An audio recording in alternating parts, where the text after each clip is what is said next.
Olá, eu sou Danilo César, estudante do curso de Bacharelado em Engenharia Civil. Estou iniciando a apresentação do projeto integrador, no qual vai ser abordado o assunto sobre fundações e solos. Nesse projeto será feito estudo da geologia, topografia, mecânica dos solos, fundações e obras de terra. Esse é o mapa conceitual do que será abordado nesse trabalho, no qual o projeto integrador ele leva em consideração a análise do terreno, no qual terá informações sobre sua formação, suas características, como também assuntos relacionados à topografia, a divisão da topografia, os métodos de levantamentos topográficos, como também a sondagem, caso a sondagem no solo,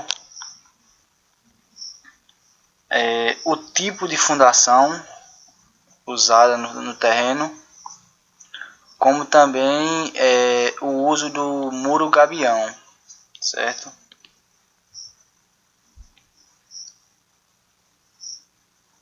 A análise do terreno. Devido à grande variação de clima na região Nordeste, na qual fica localizado o terreno de estudo, é presente diferentes tipos de vegetações, alternância de relevo. Temos uma gama de solos bem diversificada, no qual esse solo de estudo ele apresenta características de um solo sedimentar, no qual, ao passar por um longo processo de intemperismo, no desgaste da rocha matriz, ele foi se decompondo, e a partir daí foi verificado esse tipo de solo. Nesse terreno da construção em ênfase, foram escavadas em uma quantidade de 1,5 metro para fazer a fundação, certo? Fica notável um solo bem amarelado, apresentando poucas condições de drenagem, estando relacionado com a presença de goetita, ou seja, um solo com formação de hidróxido de ferro. Também vale ressaltar a presença de uma camada de aterro de 15 centímetros. Logo depois desses 15 centímetros de escavação, composta por cascalhos, foi analisada a textura do solo pelo tato, analisando seu aspecto qualitativo, não deixando de lado a granulometria, para que chegasse a uma conclusão de seu aspecto quantitativo, constatando os matacões acima de 20 centímetros, numa camada de aproximadamente 15 centímetros, e a argila no restante da escavação, com partículas de 0,05 milímetros a 0,002 milímetros. O solo ele foi minuciosamente analisado e considerado em seu percentual de aceitação bem estruturado, com um agrupamento textural médio.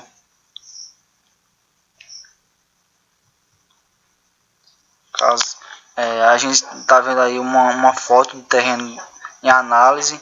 Ali no fundo vemos as escavações para a fundação, certo? Com o solo amarelado. chegamos na parte da topografia, na qual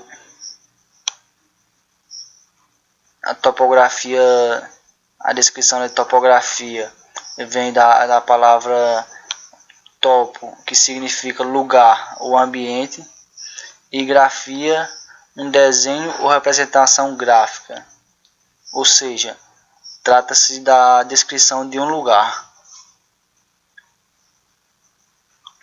A topografia ela se divide em dois grupos, sendo eles a topometria, que trata dos métodos de instrumentos para avaliação de grandezas, sendo elas lineares ou angulares, que definem os pontos topográficos, considerando os planos horizontais e verticais. Dentro desse grupo está a planimetria, no caso os levantamentos planimétricos, que estuda os procedimentos e métodos e instrumentos de medidas de ângulos e distâncias, considerando um plano horizontal.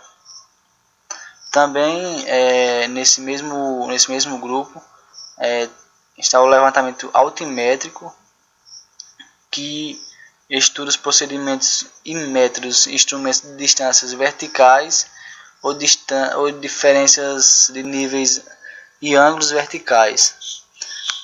Para isso executa-se o nivelamento. E também tem também nesse grupo o levantamento plano e altimétrico, onde se aplica técnicas da planimetria e altimetria para a construção da planta com curvas de nível.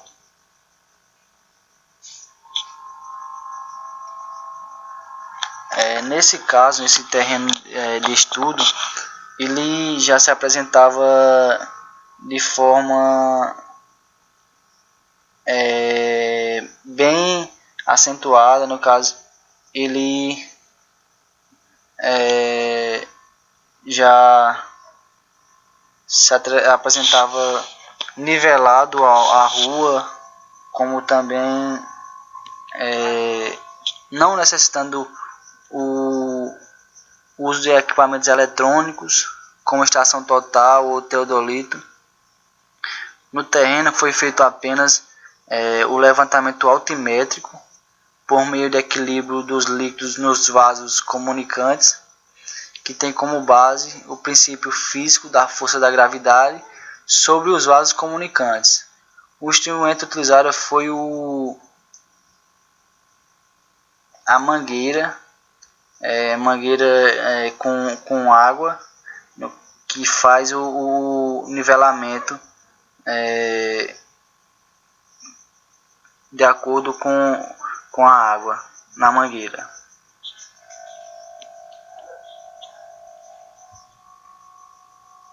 Chegamos no processo de sondagem.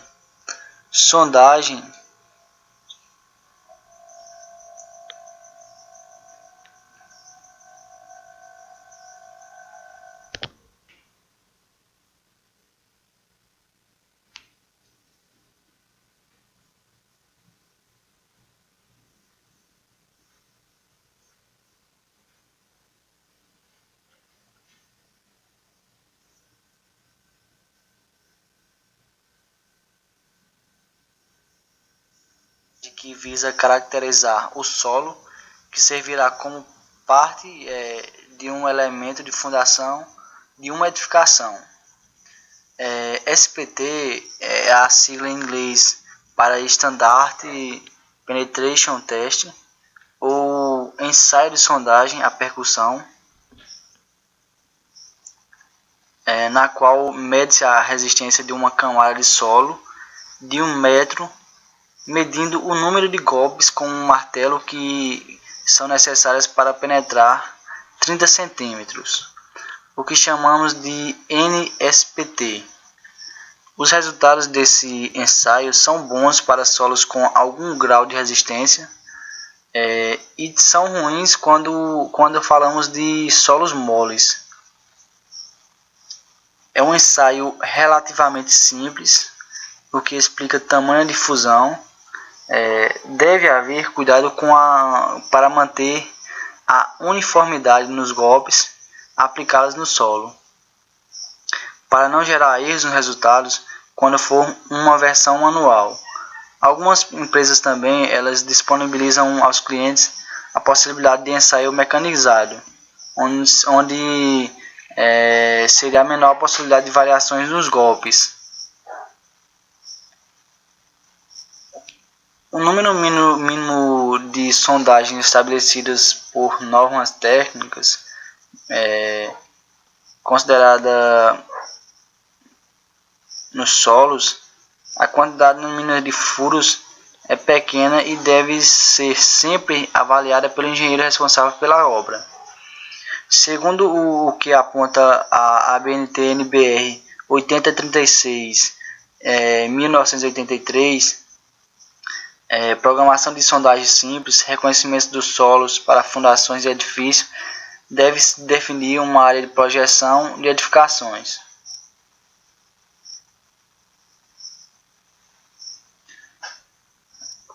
A sondagem deve ser feita 2 furos se a área for inferior a 200 metros quadrados. Fazer 3 furos se a área for entre 200 e 400 metros quadrados. De 400 a 1.200 metros quadrados, um furo a cada 200 metros quadrados. Entre 1.200 e 2.400 metros quadrados, um furo por 400 metros quadrados. E acima disso, o número de sondagens fica a critério do engenheiro responsável.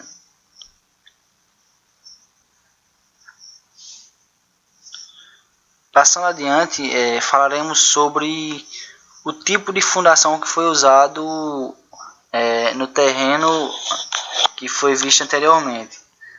Foi usado o tipo de fundação de bloco, como podemos ver a escavação e já a concretagem do bloco. Como podemos ver, o bloco é um elemento de fundação rasa de concreto que geralmente tem sua base em planta quadrada ou retangular. De acordo com a NBR 6122/2010, os blocos de fundação eles são dimensionados sem a necessidade de utilização de armadura, pois as tensões de tração atuantes nesses elementos elas podem ser resistidas pelo concreto devido às dimensões do bloco.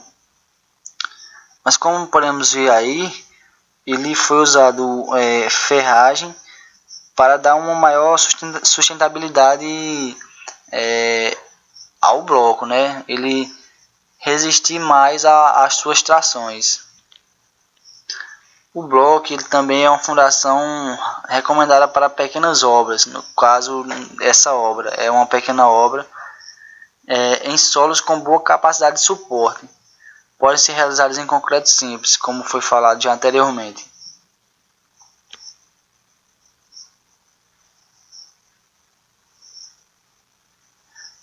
Como os blocos são elementos de transmissão de carga praticamente pontual, é necessário que se verifique no momento de sua execução se a alocação foi feita corretamente para não haver essa excentricidade. Os blocos, eles de acordo com a NBR 6122, eles não devem ter dimensões menores do que 60 centímetros. E também os blocos devem ser dimensionados por meio de cálculo estrutural e geométrico. O procedimento para fazer o bloco, o primeiro passo é a escavação do terreno, a abertura da vala para a execução do bloco. Essa escavação deve ser realizada de acordo com as cotas e dimensões estabelecidas em projeto. Também deve ser feita a execução das formas.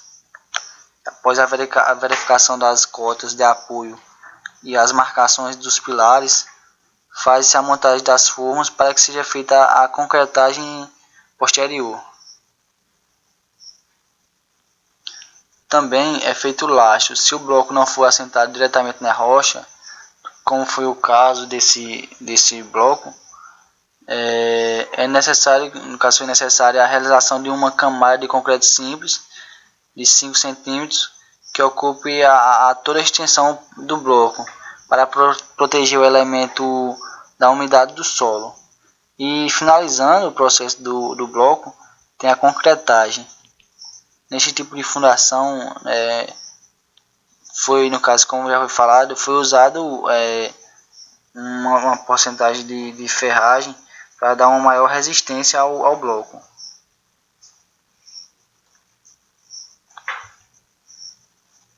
E por último, falaremos sobre, ainda também, voltando um pouco, as vantagens dos blocos. No caso, os blocos eles se destacam tanto pela rapidez na sua execução, como no baixo custo também, comparado a outros tipos de fundações, além de ter uma boa capacidade de suporte para obras de pequeno porte. E por último, falaremos sobre o muro gabião, que é uma estrutura muito utilizada no mercado nacional. Ele é composto por pedras empilhadas em gaiolas e revestido de PVC. Possui características importantes para uma estrutura de contenção, como boa resistência aos esforços solicitantes, permeabilidade e baixo impacto ambiental, no caso comparado a outros tipos de muros de arrimo. O gabião também ele possui um ótimo custo-benefício.